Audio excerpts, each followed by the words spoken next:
MIDC police station. फिर्यादीचे नाव भैरवनाथ सोपान बामणे, वय वर्ष 38, राहता लक्ष्मीनगर, दहिटणे, सोलापूर.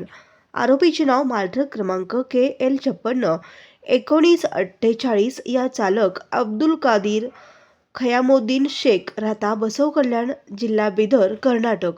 यात हकीकत अशी की वरील वेळी व ठिकाणी यातील फिर्यादी हे त्यांच्या ताब्यातील MS13 BP 3417 यावर फिर्यादीच्या नातेवाईक प्रशांत वनकई यांना सोबत घेऊन मुळेगाव क्रॉस रोड येथून युटर्न घेऊन राहत्या घरी दहिटणे सोलापूर येथे जात असताना नमूद आरोपितांनी त्यांच्या ताब्यातील मालट्रक हे घाईघाईने, निष्काळजीपणाने, भरधाव वेगाने चालवून फिर्यादीच्या मोटारसायकलीस जोराचा धडक देऊन फिर्यादीस व फिर्यादीचे मागे बसलेले प्रशांत वनकई असे दोघांना गंभीररित्या जखमी करून मोटारसायकलचे नुकसान केले आहे, म्हणून तपास पोसई बंडगर हे करीत आहेत.